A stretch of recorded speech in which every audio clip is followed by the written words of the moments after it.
I've just had a phone call, I've got to go. Good evening, ladies and gentlemen, and welcome to the Ukrainian Appeal Night this evening. My name's Andy, I'm your host and compere for this evening, and I've got loads of stuff written down that I'm going to have to read, because I've been lousy at rehearsing.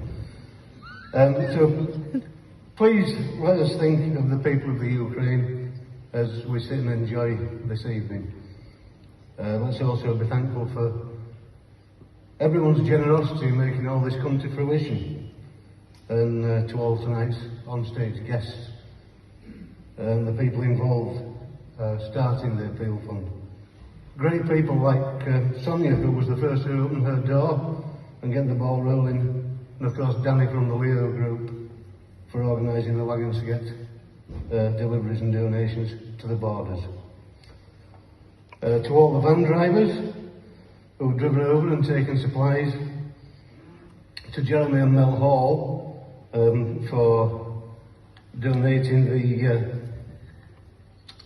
whole of the third floor in Dean Mill at Dean Clough as the donation centre, to Brian and Michael and Chris Ackroyd for all the work they've kept doing, and to Tony Cooper, who's here somewhere, I've seen him.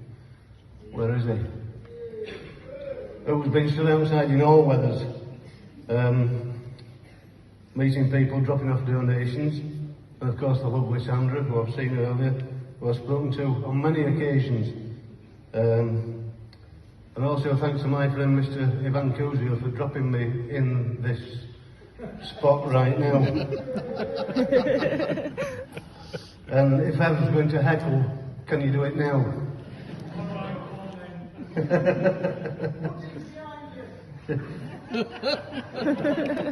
There was a dodgy guy outside with an umbrella, but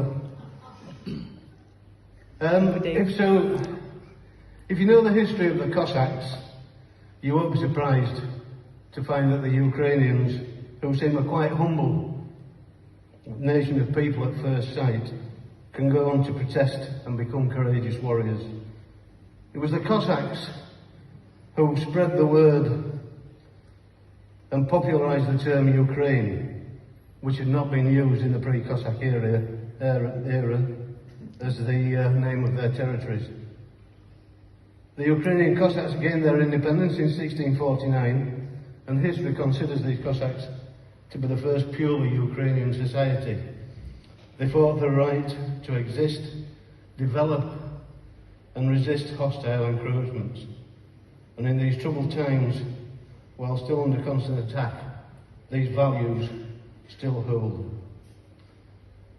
Like these lines from a poem, which I'm going to have to read because I can't remember it all. From Mary Oliver's Wild Geese. You do not have to walk on your knees for 100 miles through the desert repenting. Tell me about despair, and I will tell you mine. Meanwhile, the world goes on. The sun and the clear pebbles of the rain move across the landscapes of trees and mountains and rivers, and meanwhile the wild geese, high in the clean blue air, are heading home again. The world offers itself to your imagination and calls you like the wild geese, over and over, announcing your place in the family of things. And from the poem by Lee Riley, the words of our house do not mean we are impervious to defeat. They do not mean we will lay down our arms.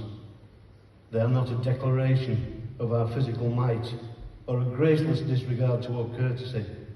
They are a solemn vow aimed at no one but ourselves, a stringent reminder that our will shall never be broken.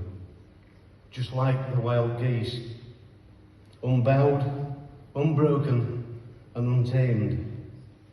Today's Ukrainians are all today's Cossacks. Slava Ukraina.